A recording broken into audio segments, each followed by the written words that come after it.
কুরআন কুরআন কুরআন কুরআন জীবন করে সুমহান কুরআন কুরআন সরল পথের পয়গাম কুরআন কুরআন। আসসালামু আলাইকুম ওয়া রাহমাতুল্লাহি ওয়া বারাকাতুহু।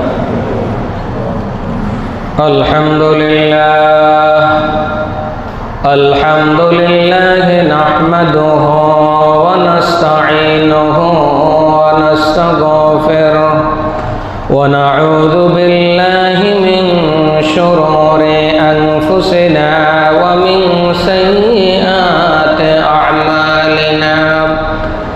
من يهد الله فلا مضل له ومن يضلله فلا هادي له ونشهد أن لا إله إلا الله وحده لا شريك له ونشهد أن سيدنا وسندنا وحبيبنا وحبيب قلوبنا ومولانا محمد الذي أرسله بالحق بشيرا ونذيرا وداعيا إلى الله بإذنه وسراجا منيرا. أما بعد فقد قال الله تعالى في كلامه المجيد وفي فرقانه الحميد. أعوذ بالله من الشيطان الرجيم. بسم الله الرحمن الرحيم. إن الله وملائكته يصلون على النبي يا أيها الذين آمنوا صلوا عليه وسلموا تسليما.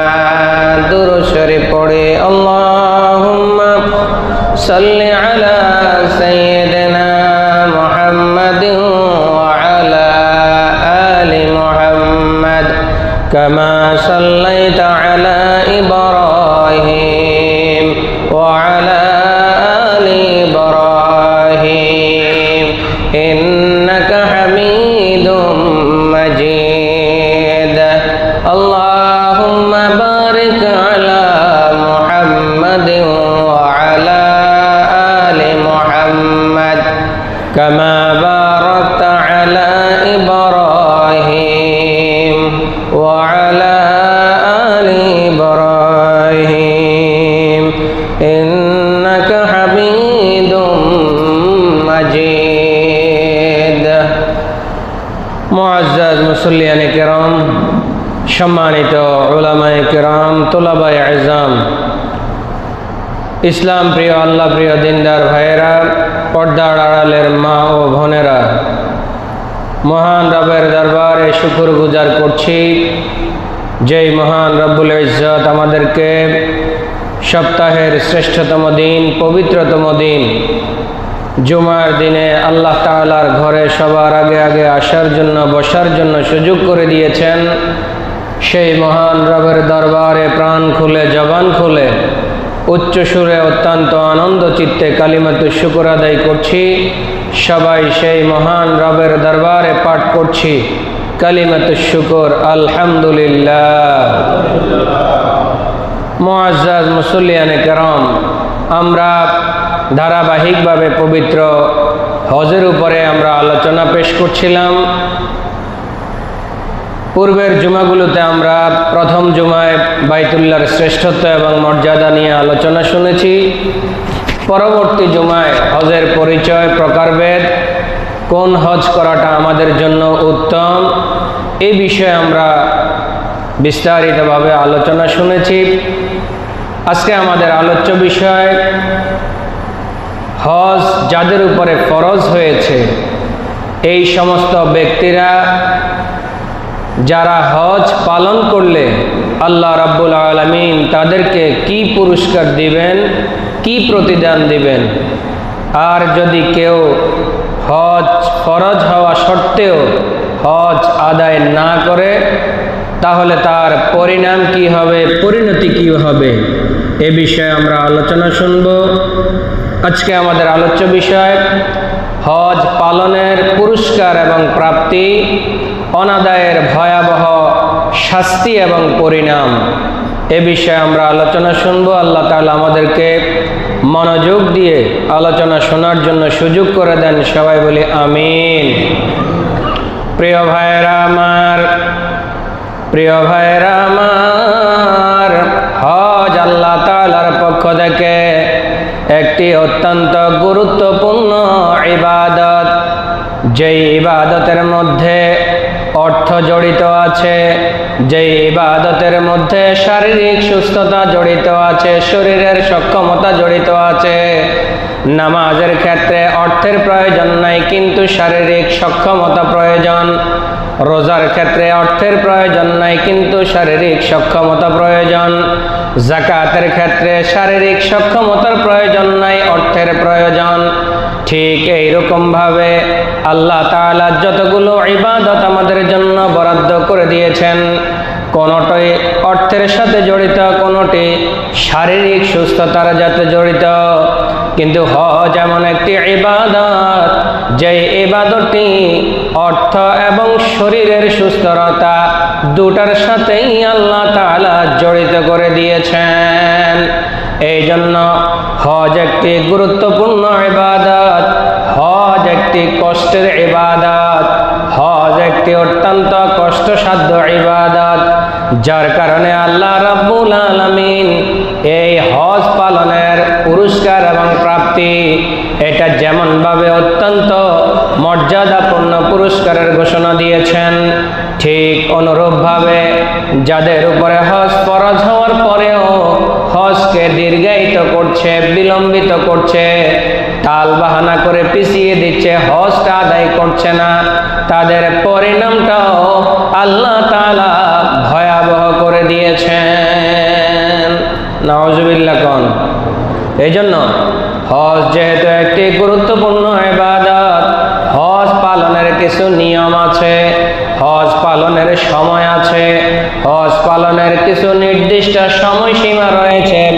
এই জন্য আল্লাহ রাব্বুল আলামিন এক নম্বরে আমাদেরকে জানিয়ে দিচ্ছেন হজ আমরা কখন পালন করব, হজ আমরা কখন আদায় করতে পারবো, হজটা কোন সময়ের সাথে সম্পর্কিত।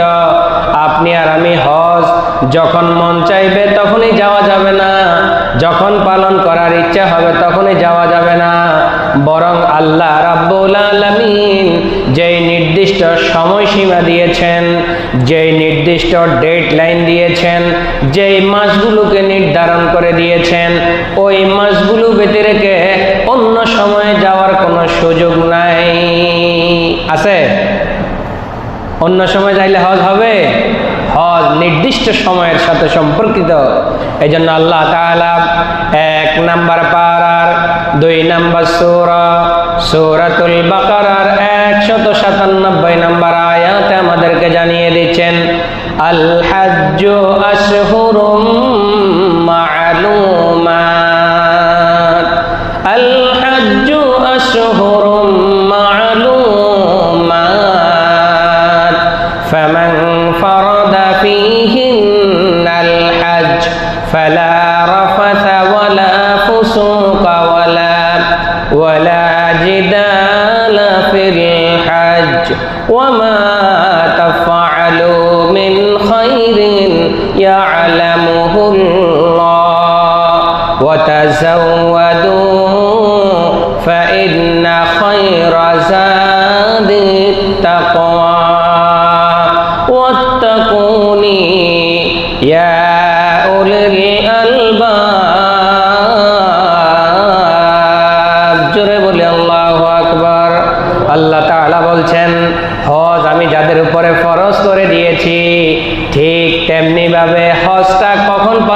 করবে, ওই সময়টাও আমি আল্লাহ তাআলা নির্ধারণ করে দিয়েছি। উমরা পালন করার জন্য, উমরা সফরে যাওয়ার জন্য নির্দিষ্ট কোনো সময় সীমা নাই। যখনই আপনার মন চাইবে তখনই আপনি যাওয়ার সুযোগ আছে। কিন্তু হজটা আপনার পছন্দ মতো টাইমে গেলে হবে না। আল্লাহ তাআলা নির্দিষ্ট যে সময়সীমা দিয়েছেন, নির্দিষ্ট যে মাস নির্ধারণ করে দিয়েছেন, সেই সময়টাতে যেতে হবে, অন্য সময় যাইলে হবে না। এই জন্য আল্লাহ বলছেন, আল হাজ্জু আশহুরুম মা'লুমাত। আমি আল্লাহ তাআলা হজকে কিছু নির্দিষ্ট মাসের সাথে সীমাবদ্ধ করে দিয়েছি। সুবহানাল্লাহ কোন, আরো জোরে কোন না। ফামান ফারাদা ফীহিন্নাল হাজ্জ ফালা রাফাসা ওয়ালা ফুসুকা ওয়ালা জিদালা ফিল হজ। অতএব তোমরা যারা হজে যাওয়ার নিয়ত করেছো, হজ পালন করার নিয়ত করেছো, বাইতুল্লাহ জিয়ারতের নিয়ত করেছো, তোমরা যারা হজে যাবা, ফালা রাফাসা ওয়ালা ফুসুকা ওয়ালা জিদালা ফিল হজ। হজের এই পুরো সময়টাতে তোমরা যৌন উত্তেজনামূলক কোনো কথাবার্তা বলবা না, জেনা ব্যভিচার সংশ্লিষ্ট কোনো কাজের সাথে লিপ্ত হবে না। 3 নাম্বার, কোনোভাবে ঝগড়া বিবাদে লিপ্ত হতে পারবা না। কার কথা?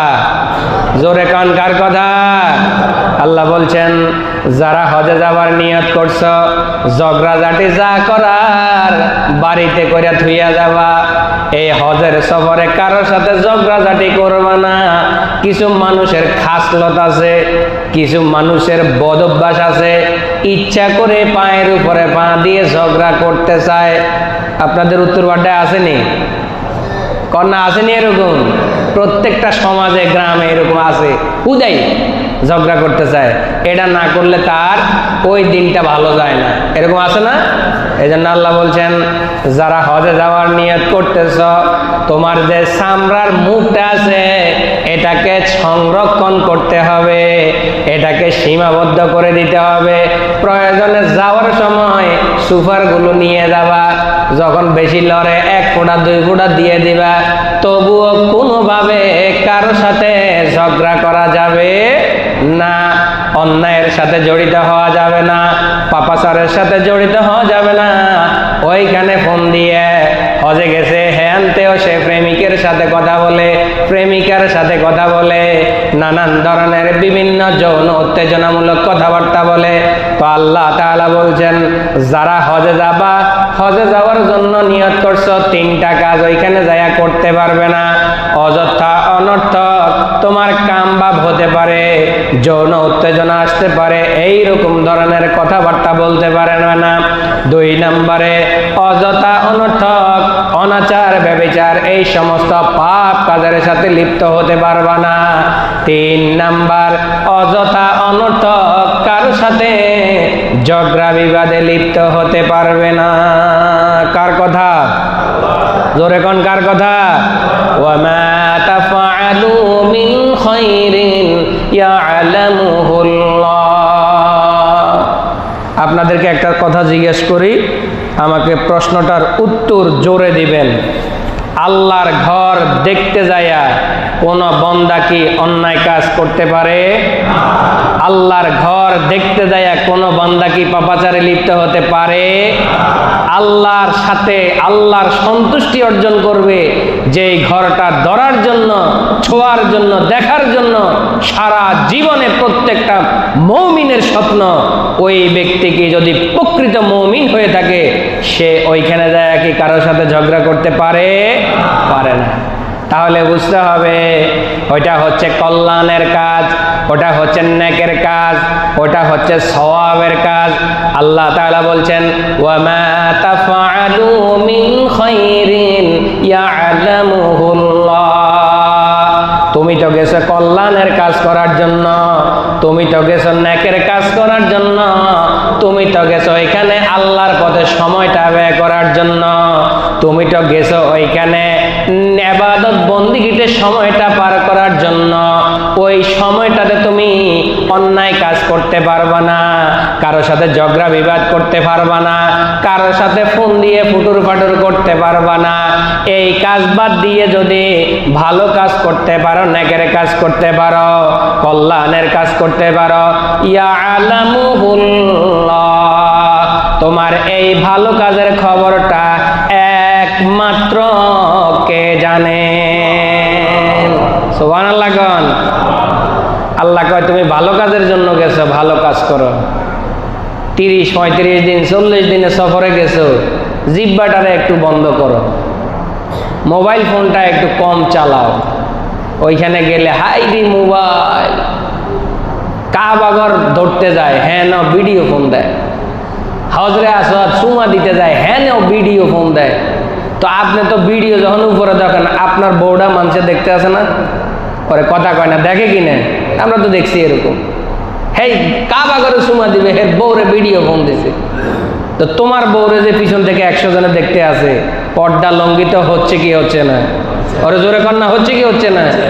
তুমি ইবাদত করতে গেছো, দরকার তো নাই, দরকার নাই, ইবাদত করতে গেছো, ইবাদত করো। ভালো কাজ যতটুকু করতেছো এটার খবর কে জানে? জোরে বলেন কে জানে? ওয়াতাজাওয়াদু ফাইন্না খায়রা যাদিত তাকওয়া। খুব গুরুত্বপূর্ণ কথা। আল্লাহর রাস্তায় যাইতেছ, যাওয়ার সময় যা কিছু নিয়ে যাও, অন্তত উত্তম পাথেও তাকওয়াটা সাথে নিয়ে যাইও। তোমার ওইখানে চলার জন্য হাজার হাজার রিয়ালের প্রয়োজন নাই, ভালো বাসস্থানের প্রয়োজন নাই। আমরা দেখেছি কত আল্লাহর বান্দা মক্কা শরীফে, মদিনা শরীফে আঙ্গিনার মধ্যে শুয়ে আছে, সময় পার করতেছে, বাসার প্রয়োজন নাই। আল্লাহ বলতেছে হজে যাবা, উমরায় যাবা, যাওয়ার জন্য একটা গুরুত্বপূর্ণ অন্যতম পাথেও নিয়ে যাবা, সেটার নাম হচ্ছে, জোরে কন্যা ভাই, তাকওয়া। ওয়াত্তাকুনি ইয়া উলিল আলবাব। ও জ্ঞান সম্পন্ন ব্যক্তিরা, যাদেরকে আমি আল্লাহ ব্রেন দিয়েছি, মগজ দিয়েছি, দিমাগ দিয়েছি, বুদ্ধি শক্তি দিয়েছি, তোমরা কাকে ভয় করো? জোরে বলেন কাকে? তাহলে এই জন্য আল্লাহ বলে দিচ্ছেন হজটা হচ্ছে নির্দিষ্ট মাসের সাথে সম্পৃক্ত। এই সময়টাতে অন্যায় কাজ করা যাবে না, পাপাচারে লিপ্ত হওয়া যাবে না, গুনাহের কাজে লিপ্ত হওয়া যাবে না, ঝগড়া বিবাদে লিপ্ত হওয়া যাবে না, এবং যৌন সম্পর্কিত কোনো আলাপচারিতায় লিপ্ত হওয়া যাবে না। হযরতে আব্দুল্লাহ ইবনে উমর রাদিয়াল্লাহু তাআলা আনহু থেকে বর্ণিত, তিনি বলেন আল্লাহ তাআলা যে কোরআনের মধ্যে হজের নির্দিষ্ট মাসের কথা উল্লেখ করেছেন, এই হজের নির্দিষ্ট মাস হচ্ছে 3টা। কয়টা? 3টা। শাওয়াল, যুলকাদা, যুলহিজ্জা। কয় মাস? 3 মাস। শাওয়াল, যুলকাদা, যুলহিজ্জা। মূলত হজের বেশিরভাগ কার্যক্রম জিলহজ মাসের প্রথম 10-12 তারিখের সাথেই সম্পৃক্ত। কিন্তু এই হজের আনুষ্ঠানিকতার জন্য, হজের প্রিপারেশন নেওয়ার জন্য, মানসিক প্রস্তুতির জন্য, নিয়ত করার জন্য আপনি শাওয়াল মাস থেকে যাইতে পারবেন। যেমন আমাদের হাজী সাহেবেনরা জিলকদ মাসের শুরুতে, মধ্যবর্তী সময় থেকেই যাওয়া শুরু করেছেন। কেউ যদি এটার নিয়তটা শাওয়াল মাসেও করতে চায়, সে করতে পারবে, এর আগে করার প্রয়োজন নাই। কথা ক্লিয়ার কিনা? 3 মাস, কিন্তু 3 মাসের মধ্যে মূল কার্যক্রম হচ্ছে জিলহজ মাসের প্রথম 10 থেকে 12 দিন। এটা হলো হজের মুখ্যম সময়।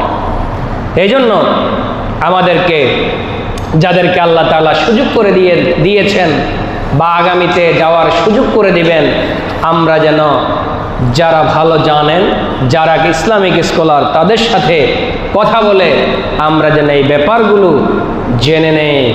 হজ খুবই গুরুত্বপূর্ণ এবং খুবই কঠিন ইবাদত, এবং এটার পুরস্কারটাও একেবারে শীর্ষ পর্যায়ের পুরস্কার।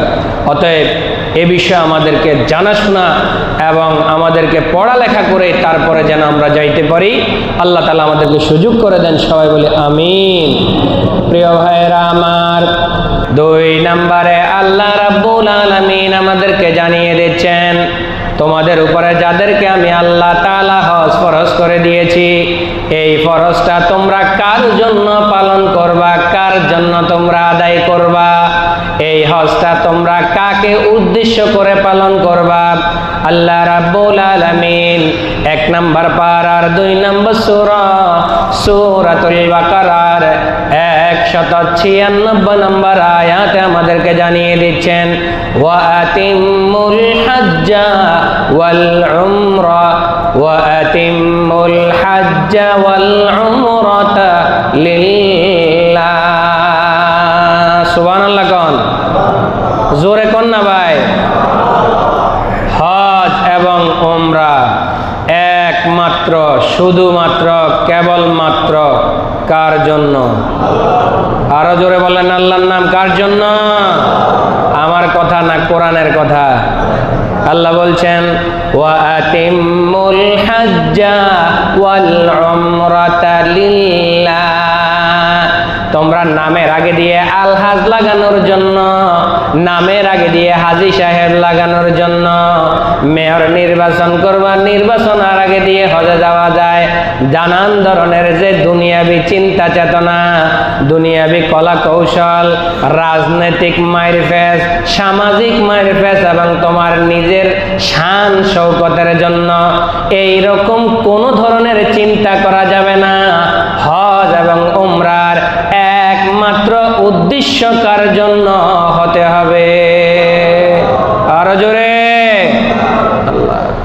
4 নম্বর পারার 3 নম্বর সূরা আলে ইমরানের 97 নম্বর আয়াতে আল্লাহ তাআলা বলছেন, ওয়ালিল্লাহি আলান নাসি হিজ্জুল বাইত ওয়ালিল্লাহি আলান নাসি হিজ্জুল বাইত মান ইসতাতা ইলাইহি সাবিলা।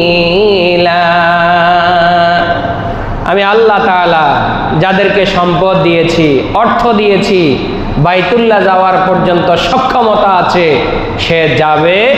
ওই যাওয়াটা একমাত্র, শুধুমাত্র, কেবলমাত্র কার জন্য? আরো জোরে। অতএব যাদের সক্ষমতা আছে, অর্থবিত্ত আছে, দেরি করা যাবে না।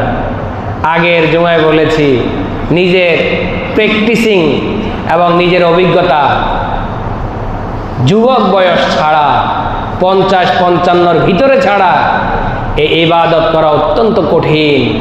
বুড়ো বয়সে আপনার মন চাইবে, কিন্তু আপনার শরীর চলবে না। আপনার ইমানি পাওয়ার আছে, শরীরের পাওয়ার নাই। আপনার অর্থের পাওয়ার আছে, পায়ের পাওয়ার নাই। আপনি হাঁটতে পারেন না, চলতে পারেন না, কোটি কোটি টাকা আছে, কোনো লাভ নাই। এই জন্য ইমানি পাওয়ার, অর্থের পাওয়ার, শরীরের সক্ষমতার পাওয়ার সবগুলো যখন এক হয়ে যাবে, যুবক বয়সে চলে যাইতে হবে। সক্ষমতা থাকতে থাকতে মেয়ে বিয়ে দিব, ঘর করব, বাড়ি করব, ফ্ল্যাট কিনবো, প্লট কিনবো, সব কাঁচায় কুচায় শেষ হইয়া যদি থাকে, তারপরে হজে যাব। কথা ঠিক না বেঠিক? এরকম না, এরকম করা যাবে না। সাথে সাথে চলে যেতে হবে। ইবনে মাজায় হাদিস এসেছে, হযরতে আব্দুল্লাহ ইবনে আব্বাস রাদিয়াল্লাহু তাআলা থেকে বর্ণিত, তিনি বলছেন, রাসূলুল্লাহ সাল্লাল্লাহু আলাইহি ওয়াসাল্লাম বলেছেন, যেই ব্যক্তি হজ করার ইচ্ছা করে তবে সে যেন তা তাড়াতাড়ি সম্পন্ন করে। কেননা সে যেই কোনো সময় অসুস্থ হয়ে যেতে পারে। এটার কি গ্যারান্টি কেউ দিতে পারবে? না। সে যেই কোনো সময় অসুস্থ হয়ে যেতে পারে, তার বাহন যেই কোনো সময় হারিয়ে যেতে পারে, অর্থাৎ তৎকালীন সময়ের কথা, যে কোনো সময় সে ক্ষতিগ্রস্ত হতে পারে, এমনও হতে পারে তার মৃত্যুও হয়ে যেতে পারে। অতএব সক্ষমতা থাকতে থাকতে আমরা যেন চলে যাই, আল্লাহ যেন আমাদেরকে সুযোগ করে দেন। সবাই বলি আমিন। মুসনাদে আহমদের প্রথম নম্বর খণ্ডের 2827 নম্বর হাদিসে এসেছে, রসুল আমাদেরকে জানাচ্ছেন, রসুল্লাহ সাল্লাল্লাহু আলাইহি ওয়াসাল্লাম ইরশাদ করেন, তোমরা তাড়াতাড়ি হজ আদায় করো, কেননা তোমাদের কারোরই জানা নাই সে পরবর্তীতে কোন পরিস্থিতির মুখোমুখি হবে। ভবিষ্যৎ কেউ জানি? কি কথা বলেন না কেন? ভবিষ্যৎ কেউ জানি না। কখন কোন পরিস্থিতি আসে? আজকে আপনার 10 তলা বাড়ি আছে, আল্লাহ না করুক হতে পারে এমন বিপদে পড়ছেন এই বাড়িটাই বিক্রি করে আপনার ওই ঋণ পরিশোধ করতে হইতেছে। এরকম নজির আছে না ভাই? আছে। গাড়ি আছে, হঠাৎ করে এমন বিপদ আসছে এই গাড়ি বিক্রি না করলে আপনি ওই বিপদ ছাড়তে পারতেছেন না। আছে না এরকম? আছে। আজকে সম্পদ আছে, 5 মাস পরে 1 বছর পরে এটা যে থাকবে এই গ্যারান্টি আপনারও নাই, আমারও। অতএব যেই কোনো অদ্ভুত পরিস্থিতি আসার আগে আগে আল্লাহ রাসূল আমাদেরকে বলেছেন, সময় হয়েছে, অর্থ আছে, সক্ষমতা আছে, যাওয়ার সুযোগ আছে, চলে যাও, কোনো চিন্তা মাথার মধ্যে রাখবা। প্রিয় ভাইয়েরা আমার, আসেন, এই হজটা অত্যন্ত গুরুত্বপূর্ণ ইবাদত। বারবার বলার চেষ্টা করছি, অত্যন্ত কঠিন ইবাদত, অত্যন্ত সময় সাপেক্ষ ইবাদত। ওমরার জন্য কেউ আছে মাত্র 3-4 দিন হলে হয়, কারণ হচ্ছে ওমরার নিয়ত করবেন, ওমরার কাজ হচ্ছে 4টা কাজ করলে আপনি যদি একদিনে সারেন, একদিনেও আবার ব্যাক আসতে পারবেন। 15 দিন থাকা আপনার জন্য জরুরি না।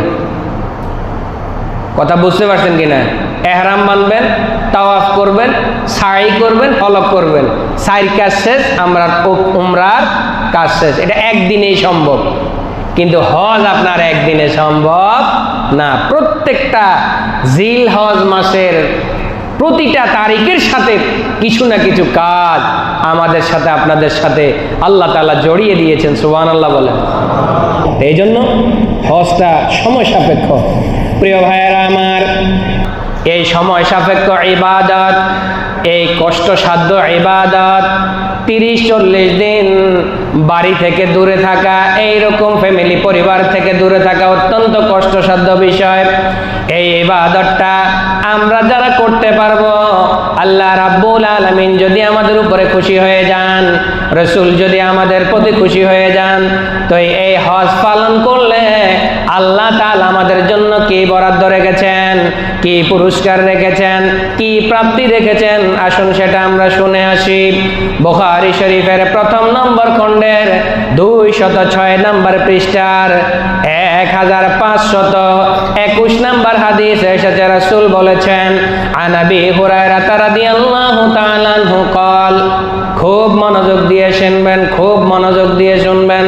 হযরতে আবু হুরায়রা রাদিয়াল্লাহু তাআলা আনহু বলেছেন, قال رسول الله صلى الله عليه وسلم, রাসূলুল্লাহ সাল্লাল্লাহু আলাইহি ওয়াসাল্লাম বলেছেন, মান হাজ্জা লিল্লাহ ফালাম ইয়ারফুস ওয়ালাম ইয়াফসুক রাজাআকা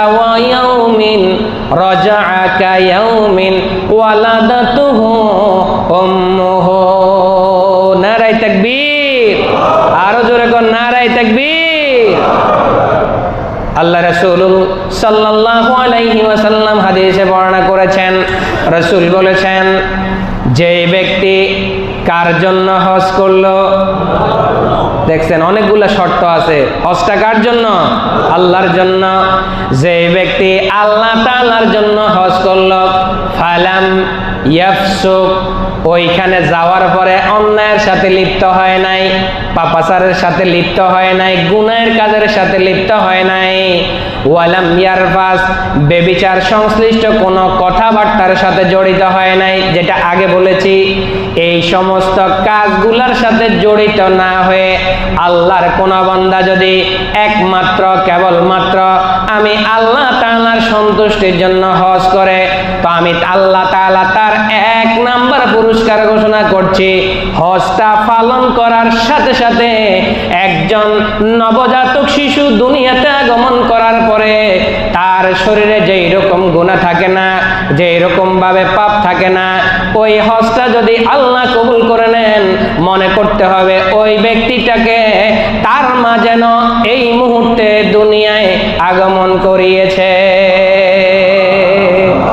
জোরে কন্যা ভাই, আমরা যারা আমাদের মায়ের পেট থেকে দুনিয়াতে এসেছি, আমাদের গুনাহ ছিল, পাপ ছিল, অন্যায় ছিল?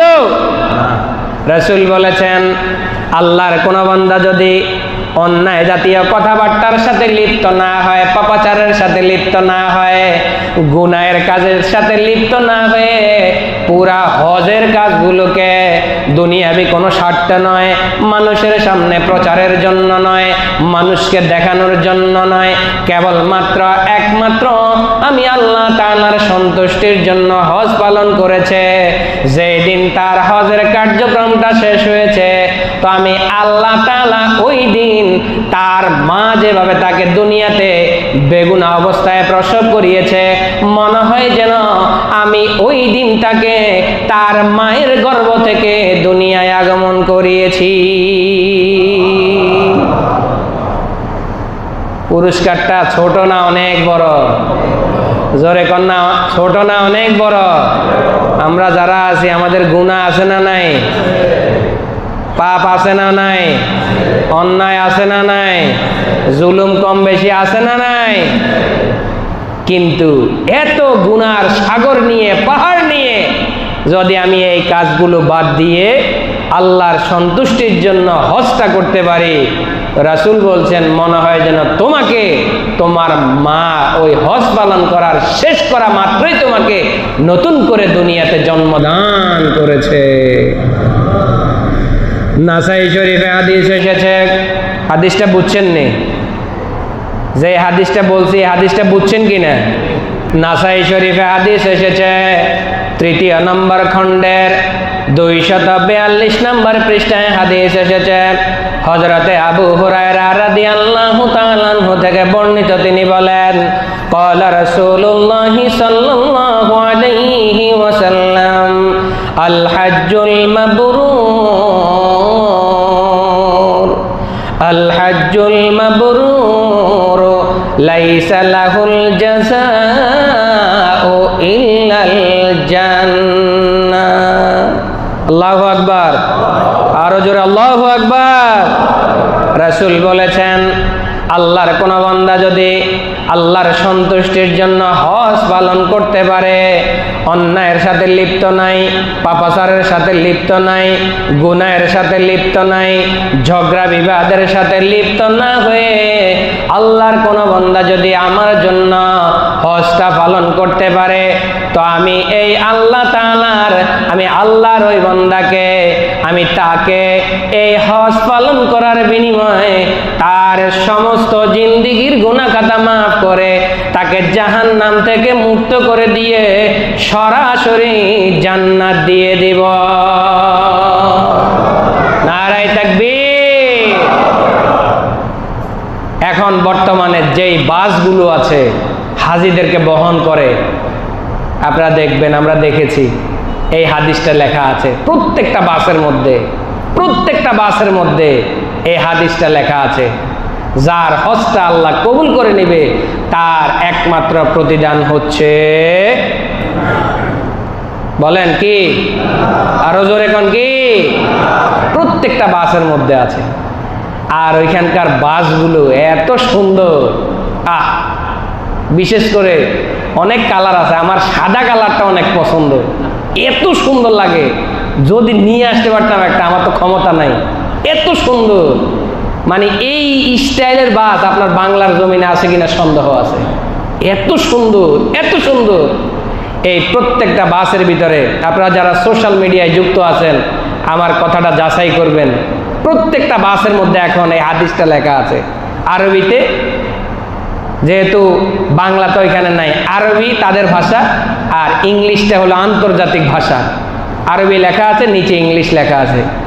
আর এটার বাস্তবতা যদি বাংলাদেশের প্রেক্ষাপটে চান তাহলে দেখবেন হজ ক্যাম্পের সামনে যতগুলা ব্যানার ফেস্টুন আছে এই হাদিসটা দেওয়া আছে। যে একমাত্র কবুল হওয়া হজের একমাত্র পুরস্কার হচ্ছে, আরো জোরে গান, আল্লাহ আমাদেরকে হজ পালন করার জন্য সক্ষমতা দিয়ে দেখ, সবাই বলে আমিন।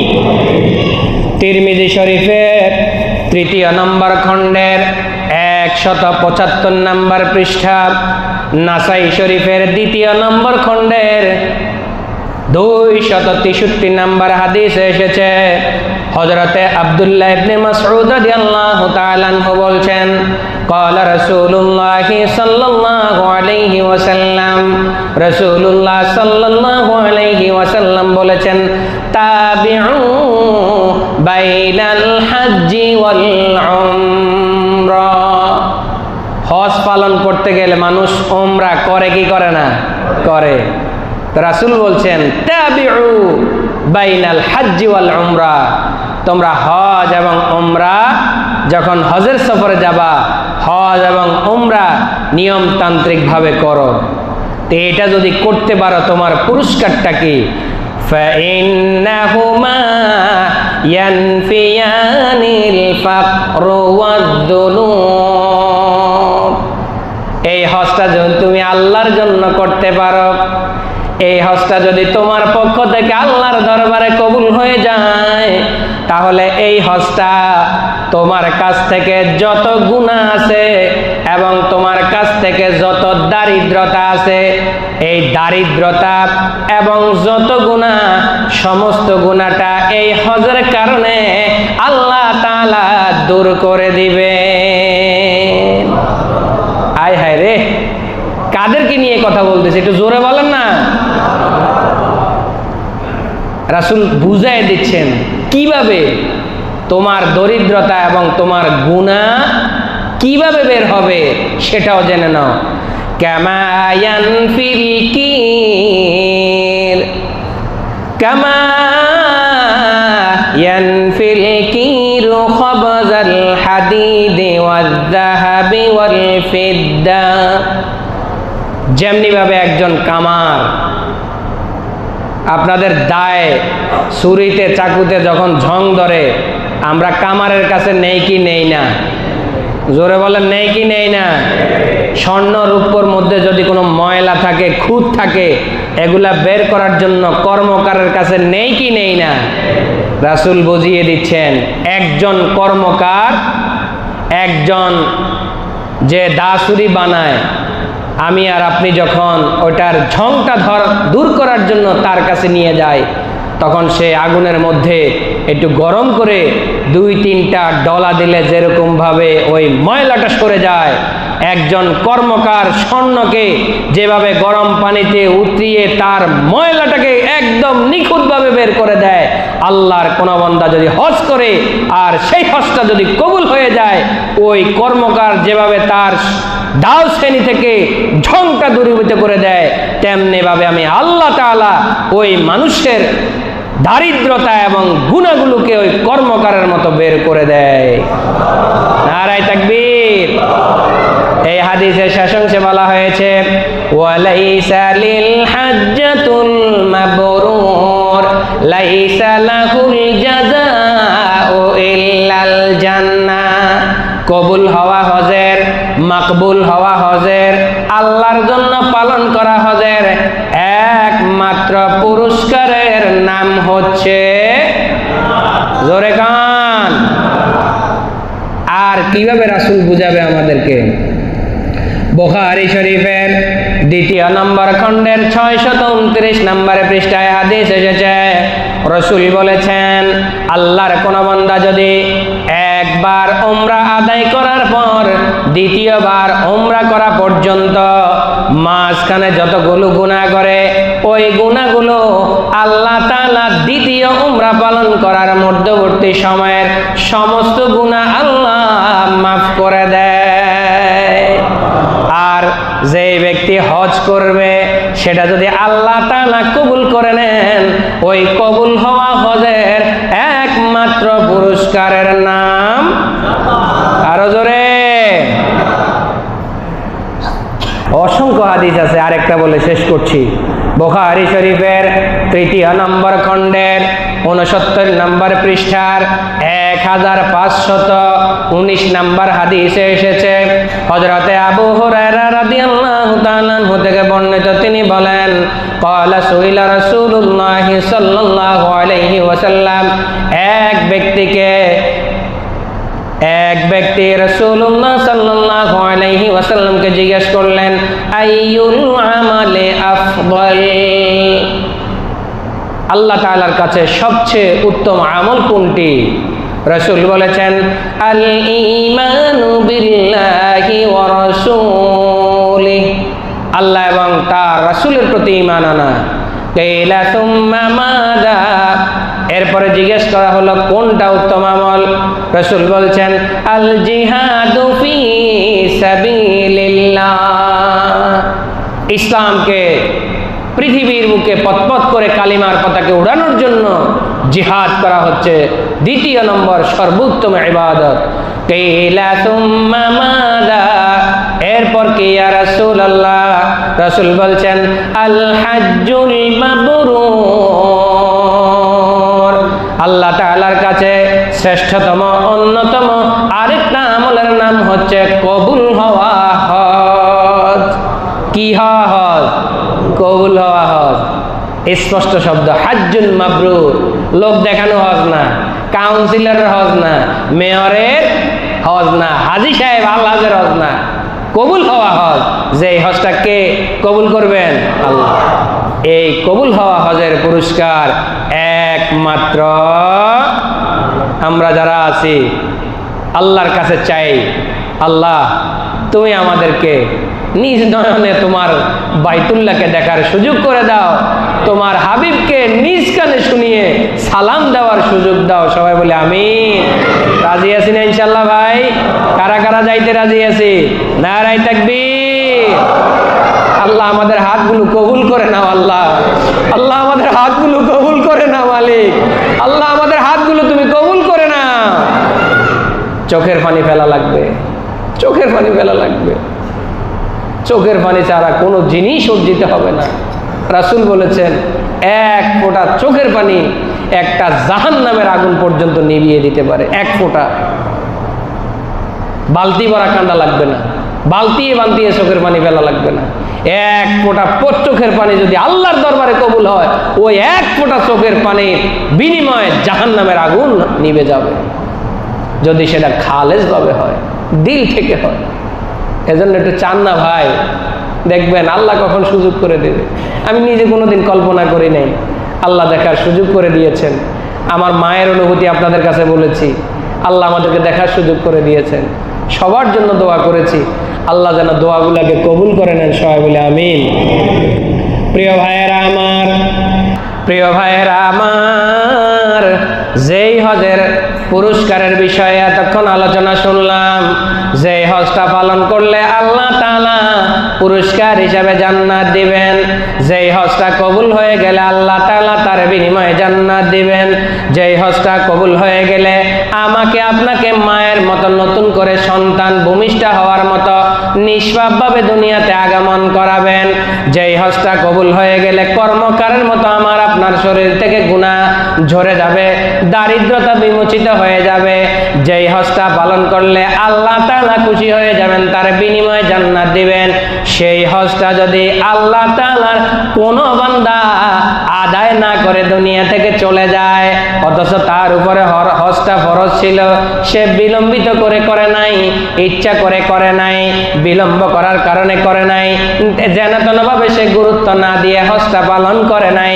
ওই সমস্ত হজ পালন না করা ব্যক্তিদের পরিণাম কি হবে রাসূল আমাদেরকে জানিয়ে দিচ্ছেন, আল্লাহ তাআলাও আমাদেরকে জানিয়ে দিচ্ছেন। 4 নম্বর পারার 3 নম্বর সূরা, সূরা আলে ইমরানের 97 নম্বর আয়াত আল্লাহ তাআলা বলছেন, ওয়ালিল্লাহি আলান নাসি হিজ্জুল বাইত মান ইসতাতাআ ইলাইহি সাবিলা ওয়া মান কাফারা ফা ইন্নাল্লাহা গানিয়্যুন আনিল আলামিন। জোরে বলি আল্লাহু আকবার। আল্লাহ বলছেন, আমি যাদের যাদেরকে সক্ষমতা দিয়েছি, টাকা পয়সা দিয়েছি, ধন দৌলত দিয়েছি, সক্ষমতা দিয়েছি, তারা যেন একমাত্র কার সন্তুষ্টির জন্য হজে চলে যায়। কার? ওয়ামান কাফারা, যেই ব্যক্তি অস্বীকার করবে, যেই ব্যক্তি যেন তেনভাবে মূল্যায়ন করবে, যেই ব্যক্তি বিলম্বিত করবে, যেই ব্যক্তি গুরুত্ব দিবে না। হজকে নিয়ে বিগত সময়ে বড় বড় মন্ত্রীরাও তো ব্যঙ্গ করছে না? ওরা জোরে কন্যা কেন করছে কিনা? এইরকম আবু জেহেল বাংলার জমিনে আছে না নাই? জোরে কন। এই জন্য আল্লাহ বলে দিচ্ছেন ওয়ামান কাফারা, যেই ব্যক্তিকে অস্বীকার করবে, অবমূল্যায়ন করবে, অবজ্ঞা করবে, দেরি করবে, যাবে না, যাইতে চাইবে না, ফাইন্নাল্লাহা গানিয়ুন আনিল আলামিন, তোর মতো দেড়বেঠারি হজ না করলে আমি আল্লাহর কিচ্ছু আসে যাবে? তোর মতো দেড়বেঠারির আমার প্রয়োজন নাই। এটার বিচার হবে হাসরের ময়দানে, বিচার হবে যখন হওয়া দরকার। তোর মতো দেড়বেঠারি হজ না করলেও আমার কিছু আসে যায় না, করলেও আমার কিছু আসে। সবটাই কার জন্য? আমার আপনার জন্য। সবটাই আমি হজ করলে আল্লাহর পাওয়ারে কম বেশি হবে, না করলে আল্লাহর ক্ষমতায় কোনো কিছু হবে। সবটুকুন আমল কার জন্য? জোরে বলেন না, কার জন্য? করলে আমার লাভ, না করলে আমার, করলে আমার জান্নাত, না করলে আমার, সবটা আমার। আল্লাহর কিছু আসে যাবে।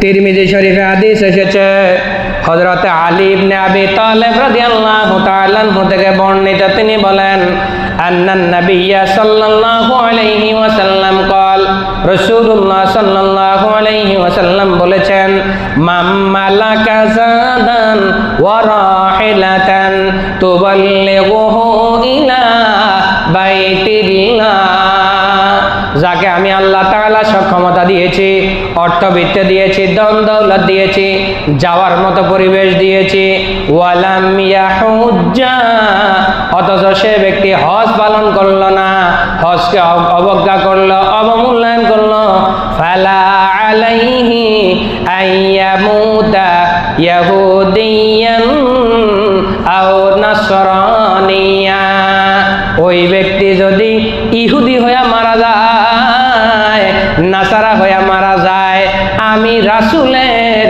কিচ্ছু আসে যায় না। নাউজুবিল্লাহ কোন। ইসলাম ছাড়া একমাত্র বাঁচার কোনো পথ আছে? জোরে বলেন, বাঁচার কোনো পথ আছে? রাসূল বলছেন তুমি হজ করবা না, হজের অবমূল্যায়ন করবা, অবজ্ঞা করবা, তুমি এই হজ পালন না করার কারণে ইসলামের একটা শিআর, গুরুত্বপূর্ণ বিধানকে অবজ্ঞা করে তুমি দূরে সরে আছো। এই অবস্থায় যদি তুমি ইহুদি হয়ে মারা যাও, নাসারা হয়ে মারা যাও, আমি রাসূলের কিচ্ছু আসে যায়। তাহলে আল্লাহ বলছে আমার কিচ্ছু আসে যায় না, রাসূল বলছে আমার কিচ্ছু আসে যায়। তাহলে ওই ব্যক্তির অবস্থান কোথায় হবে আপনারা বলেন? বলেন না, ওই ব্যক্তির অবস্থান কোথায় হবে? জাহান্নাম। যেই রাসূল আমার আপনার জন্য, ইসলামকে প্রতিষ্ঠা করার জন্য, কথা বললে কথা তো শুরু হবে, শেষ হবে না। উহুদের ময়দান গিয়েছিলাম, 70 জন সাহাবায়ে কেরাম শুয়ে আছেন, পাশের পাহাড়টা দেখলেই কলিজা ফেটে যায়। আর আপনাদেরকে বলেছিও, পুরো আরব দেশটা পাহাড় আর পাহাড়, মক্কা শরীফ বলেন, মদিনা শরীফ বলেন, ওই পাহাড়গুলো সবুজ কালার, কিন্তু উহুদের পাহাড়টা এখনো লাল রং ধারণ করে আছে। কারণ এই জমিনে কার রক্ত পড়েছে? রাসূলের রক্ত পড়েছে। বলেন না, কার রক্ত? রাসূলের রক্ত পড়েছে। সত্য না হলে যাইয়া দেখে আসবেন, এটার কালারটাই ভিন্ন। আমরা একজনকে জিজ্ঞেস করলাম আসলে এমন কেন? অনেক সবাই বলতেছে আমরা জানি না, তবে মানুষের ভিতরে কাউল আছে, প্রচার আছে, এখানে আল্লাহ রাসূলের রক্ত মোবারক পড়েছে, যার কারণে এই পাহাড়টা লাল রং ধারণ করে আছে। সুবহানাল্লাহ কোন। যে রাসূল আমার আপনার জন্য সুপারিশ করবেন, আমার আপনার নাজাতের জন্য দাঁড়িয়ে যাবেন আল্লাহ তাআলার সামনে। ওকে জান্নাতে না দিলে আমি যাব না হে আল্লাহ। হে রাসূল বলতেছে, আপনি যদি হজ না করেন, আপনি যদি হজকে অবজ্ঞা করেন, আপনি যদি হজকে অবমূল্যায়ন করেন, আপনি ইহুদি হয়ে মারা যান, নাসারা হয়ে মারা যান, খ্রিস্টান হয়ে মারা যান, আমি রাসূলের কিচ্ছু আসে যায়। আল্লাহ আমাদের যাদের সক্ষমতা দিয়েছেন আমরা যেন যথাসময়ে হজ পালন করতে পারি, আল্লাহ আমাদেরকে সুযোগ করে দেন। সবাই বলে আমিন। এবার আসেন প্রিয় ভাইয়েরা আমার, এবার আসেন হজের সাথে সম্পর্কিত একটা গুরুত্বপূর্ণ ইবাদত, যেটাকে ইতিমধ্যে অনেক শায়েখরা অবমূল্যায়ন করেন, অনেক উলামায়ে কেরাম এটাকে অবমূল্যায়ন করেন। সেটা হচ্ছে মদিনাতুল মুনাওয়ারা জিয়ারাত। মদিনাতুল মুনাওয়ারা জিয়ারাত আক্ষরিক অর্থে, বিধানগত অর্থে যদি আমরা ধরে নেই, তাহলে হজের সাথে মদিনাতুল মুনাওয়ারার ব্যক্তিগতভাবে কোনো কাজ নাই, এটাই সত্য। কিন্তু আপনি আল্লাহর দরবারে গেলেন, আল্লাহর দেওয়া কাবাঘরটা আপনি মুলাকাত করলেন, যার জন্য আপনি ইসলাম পেলেন, যার জন্য ঈমান পেলেন, যার জন্য আল্লাহ তাআলা এত কিছু সাজাইলো, সেই রাসূলের সাথে আপনি দেখা করলেন না, সেই রাসূলকে আপনার সালাম জানালেন না, ওই আল্লাহর প্রিয় হাবিবের সাথে আপনি মোলাকাত না করে কিভাবে আপনি দেশে আসতে পারেন? এটাকে অবমূল্যায়ন করা হয়। এখন আমরা ধরে নিচ্ছি, আমরা জানি হজের সাথে মদিনাতুল মুনাওয়ারার কোনো কি নাই, কোনো কাজ নাই, বিধানগত কোনো কাজ নাই। কিন্তু আল্লাহর হাবিবের সাথে, আল্লাহর দোস্তের সাথে, আল্লাহর প্রিয় বন্ধুর সাথে, যার বিনিময়ে তায়েফের ময়দানে গিয়েছি, তিনি রক্ত ঝরিয়েছেন, উহুদের ময়দানে রক্ত ঝরিয়েছেন, বদরের প্রান্তরে সাহাবায়ে কেরামরা রক্ত ঝরিয়েছেন, অসংখ্য যুদ্ধের কথা বললে সময় চলে যাবে। সেই রাসূলের সাথে সাক্ষাৎ করাটা আজকে এমনভাবে উপস্থাপন করা হচ্ছে, মনে হয় যেন এটার গুরুত্ব। রাসূল বলেছেন মুসনাদে আহমদের প্রথম নম্বর খণ্ডের, মুসনাদে আহমদের প্রথম নম্বর খণ্ডের 1583 নম্বর হাদিসের মধ্যে এসেছে, রাসূল বলেছেন মান সাল্লা ফি মসজিদি 40 সালাত লা তাফুতুহু সালাত কুতিবা লাহু বারাআতুম মিনান নার ওয়া বারাআতুম মিনাল আযাব ওয়া বারাআতুম মিনান নিফাক। যত জোরে বলেন আল্লাহু আকবার, আরো জোরে বলেন আল্লাহু আকবার। রাসূল বলেছেন, ও দার বেঠারি মৌলবীরা, যারা মদিনাতুল মুনাওয়ারাকে গুরুত্ব দাও না, যারা মদিনাতুল মুনাওয়ারাকে অপ্রয়োজনীয় মনে করো, যারা রাসূলের সাক্ষাৎকে প্রয়োজনীয় মনে করো না, যারা রাসূলের সাক্ষাৎকে, রাসূলের সাথে দেখা করাকে, রাসূলেরকে সালাম দেওয়াকে অপ্রয়োজনীয় মনে করো, এই হাদিসটা নিয়ে যাও। মুসনাদে আহমদে হাদিস এসেছে, রাসূল বলেছেন হজ পালন করতে গিয়ে আল্লাহ তাআলার কোন বান্দা যদি 40 ওয়াক্ত নামাজ আমার এই মসজিদে আদায় করে, তো আমি রাসূল আল্লাহ তাআলা জানিয়ে দিচ্ছেন, রাসূলের মাধ্যমে ওই বান্দাকে আমি আল্লাহ তাআলা 3টা পুরস্কার দিব। সুবহানাল্লাহ। কয়টা? জোরে কোন কয়টা? 3টা। 1 নাম্বার কুতিবা লাহু বারাআতুম মিনান নার, আমি আল্লাহ তাআলা তাকে জাহান্নাম থেকে মুক্তির নিশ্চয়তা দিয়ে দেব। আরো জোরে, ওয়া বারাআতুম মিনাল আযাব, জাহান্নামে না গেলে শাস্তির দরকার আছে নাই, তারপরে রাসূল বলছেন আমি তাকে যাবতীয় শাস্তি থেকে মুক্তি দিয়ে দিব। ওয়া বারাআতুম মিনান নিফাক, মুনাফিকের যত আচরণ আমার মধ্যে থাকবে, আপনার মধ্যে থাকবে, সমস্ত নেফাকি থেকে, অপবিত্রতা থেকে আল্লাহ তাআলা আমাকে আপনাকে মুক্তি দিয়ে দিবেন। কয় রাকাত নামাজ? 40 রাকাত। বলেন না কয় রাকাত? ধারাবাহিকভাবে এটা হাজী সাহেবানরা করে থাকেন আলহামদুলিল্লাহ। 40 রাকাত নামাজ যদি আল্লাহর কোনো বান্দা আমার মসজিদ বললে কোনটা? মসজিদে নববীতে, তাহলে 3টা পুরস্কার। একটা পুরস্কার, আমার আপনার কোনো আযাব হবে না, আমার আপনার যাবতীয় নেফাকিয়াত আল্লাহ মুক্ত করে দিবেন। সর্বশেষ আমাকে আপনাকে জাহান্নাম থেকে মুক্ত করে জান্নাত দিয়ে দিবেন। সুবহানাল্লাহ কান। আর কত কইতাম। ইবনে মাজাহ হাদিস এসেছে, রাসূল বলছেন, আন আব্দুল্লাহ ইবনে উমর রাদিয়াল্লাহু তাআলা আনহু قال قال رسول الله صلى الله عليه وسلم من حج فزار قبري بعد موتي كمن كان زارني في حياتي। জোরে বলি আল্লাহু আকবার। আর জোরে বলি আল্লাহু আকবার। রাসূল বলছেন, যেই ব্যক্তি হজ করতে গিয়ে আমি রাসূলকে সালাম দিল, আসসালাতু আসসালামু আলাইকা ইয়া রাসূলুল্লাহ, ওই ব্যক্তি যেন আমি রাসূলকে জিন্দা অবস্থায় সালাম দিল। আরো জোরে কন্যা। ওয়ামান সারা কবরি ওয়াজাবাত লাহু শাফাআতি।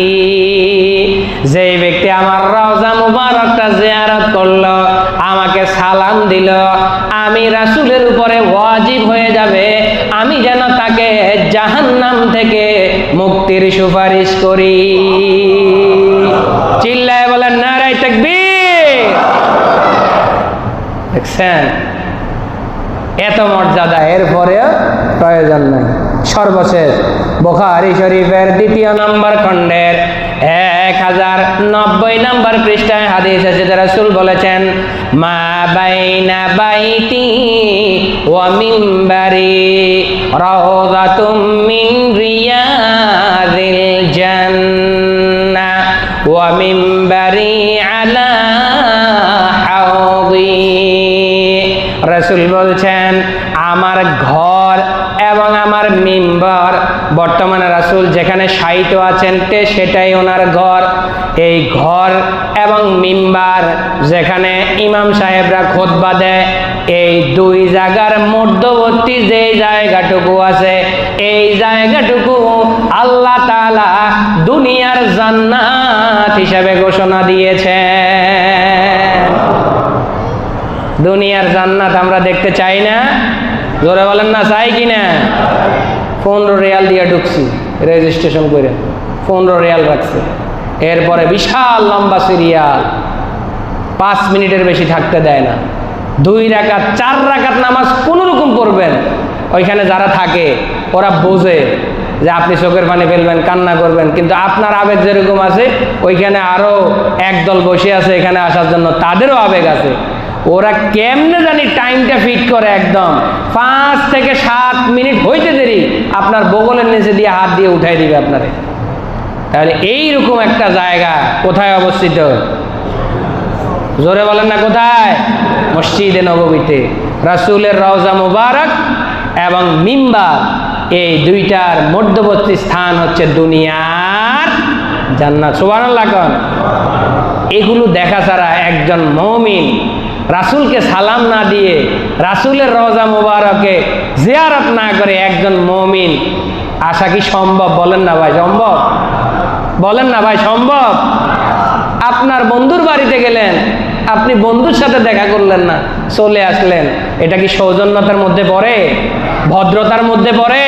কথা বলেন না কেন, পড়ে কিনা? অথচ এখন অনেক বলা চলতেছে প্রয়োজন নাই, প্রয়োজন নাই। আরে বেটা, যেই রাসূলের কারণে আজকে কোরআন পেয়েছ, যেই রাসূলের কারণে আজকে হাদিস পাইয়া বড় বড় শায়েখ সাজছ, আজকে এই রাসূলের দাম নাই, এই রাসূলের কদর নাই। আল্লাহ ওদেরকে হেদায়েত দান করুন। জোরে বলেন আমিন। আরো জোরে কোন আমিন। আল্লাহ তাআলা আমাদের সকলকে মক্কা মদিনায় যাওয়ার জন্য সুযোগ করে দেন, বাইতুল্লাহকে দেখার জন্য, রাসূলকে নিজ কানে শুনিয়ে সালাম দেওয়ার জন্য তৌফিক দান করেন। সবাই জোরে বলেন আমিন। ওয়া আখির দাওয়ানা আলহামদুলিল্লাহি রাব্বিল আলামিন। আসসালামু আলাইকুম ওয়া রাহমাতুল্লাহি ওয়া বারাকাতুহু।